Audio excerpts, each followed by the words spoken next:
HiRevz Media is sponsored by Born to Ride Motorcycle Magazine. Check out borntoride.com. Alright guys, got an original 32 tag.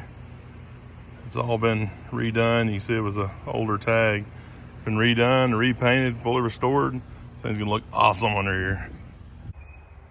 Dudes, that looks killer. Looks so good. Original Georgia tag on there.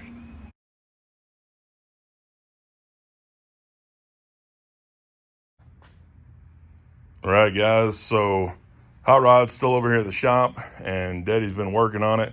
So he pulled the wheels off of it and started getting after some of those little rusty pieces. So if you remember, the whole front of the car essentially looked like this. Anything that was bare steel from being in Florida started getting pretty corroded. The whole beam was just black oxide steel, and now it's nice gloss black mixed in with some satin on pieces. All those things that were bare, most of it all was black oxide bare steel. Now it's satin black, except for the front beam and spring and all that stuff is gloss.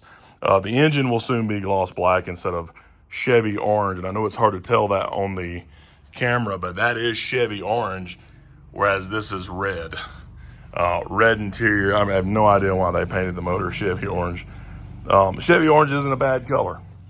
If it had orange interior, it wouldn't be bad, but the red with the orange mixed that close together looks a little weird. So gonna get that painted. We've got the new headers to go on here, so there are lake pipes to come down and they'll tie back in. So we're gonna pull these off, be able to get in there to paint that. So this rusty gasket, rusty bolts, rusty header, all that stuff goes away. Brand new stainless ones are getting put on, better gaskets, better bolts. So all that's taken care of, and there's a few other little things we're gonna touch up here and there, clean that up, but it's already looking, 100 times better. It is so much better now with a lot of this stuff. Instead of being rusty chrome bars down here, all this stuff's getting painted. So this is about 100% car. It's almost 100% perfect. And this little tiny stuff here at the end, it really cleans it up, really finishes the whole car out. So this already looks so much better. There's a lot of stuff that you don't want to see, and the rust on it makes it stand out. So still got to get in here. We're going to paint down in the rotor and everything, get all that stuff cleaned up. And then the silver pieces, just clean these up and then not even hit them with paint, but literally just clean them up and try to get stuff coated. The shocks were a little rusty. All of those are nice and clean. So we just got to put a coat of wax on some of this stuff, really just keep it that way. The main steering shaft was a little rusty because it was this black oxide also. So all these little pieces, this whole cross member looked terrible. It was a bare steel cross member that got added in and never got painted. So all this stuff's getting painted up, and it's going to look so much better. It already looks, 100 times better. So it'll be nice getting all that stuff finished. And then we've got, like I said, the headers, the lake pipes, and then we're getting rid of these, 90s Edelbrock valve covers.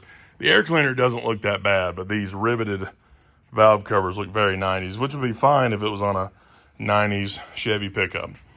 Doesn't look right on here. What will look right, this is the air cleaner. It's got this nice little shininess to it in here, a little glittery look.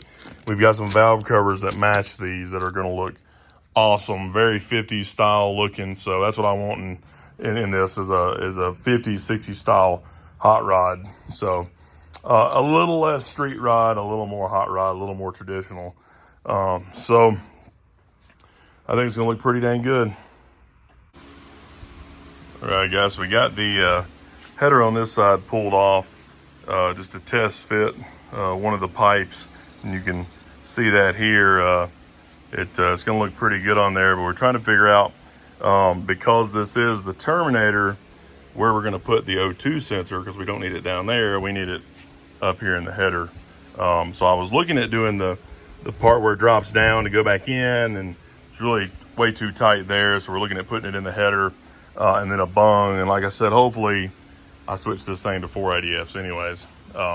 So I don't even have to worry about it. I'll just put a plug in it and we get rid of all this extra stuff here. It'll be a little simpler and cleaner. If I can get what I want, we'll try. I'm gonna try. So, but anyways, that side's off, and then we're able to get in here and hopefully paint the orange motor. Still got to take this side off, but I think those new headers are gonna look so much better.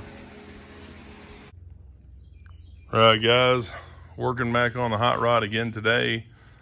Still working on, we moved it, and still working on painting up some stuff. But on this header, because it's still got the EFI, we're gonna get this O2 sensor on here, and I just threw it on that, just kind of get an idea about where to put it and which way to angle it. So we're gonna have to, what I'm gonna do is countersink it. So instead of trying to grind on this, I'm actually gonna make the hole bigger so we can just aim it wherever we want it. And I'm gonna throw one tack on it and then let a better welder weld it up than me. So get that done. But just had a little surprise come in right over there, if you see what that is. So that'll be going on the car soon. You get to see those soon. A little bit. That's a little sneak peek at what the boxes are. So should be a little more traditional. So what I'm trying to do is clean up some stuff, make it a little more late 50s, early 60s style. So it's gonna be pretty good though. So I'm gonna open this up a little bit more with a unibit. All right, guys. So I took step bit, slowly worked it up to where it fits super snug, and then took some edge off of each side of the bung, and then kind of hammered it, the plastic hammer, just into place where it's nice and super tight in there, a very little gap. And that should work perfectly to get us a bung in there. And then it's still completely hidden. So if I end up switching back to carburetor, just throw the plug back in it, and I can use it for diagnostic, all kinds of stuff. So that is actually in there tight. I'm gonna put one little tack on it just to make sure it stays there, and that's gonna work. All right, guys, so got the header back and got the bung all welded in there. All that's done. Looks pretty good. It's got a stainless bung and a stainless header. And then the plug, however, we probably won't even be using it. I'll probably just have it plugged now, because I'm definitely looking at doing the 4 IDFs on there. Hopefully pretty quick. If not, then I have the ability to keep running the Terminator, but or do diagnostics or anything like that. So it's kind of cool, but it's good to have in there either way. It wasn't too bad to get it installed, so it's in there. And then this is what's coming up next. Sneak peek there for you.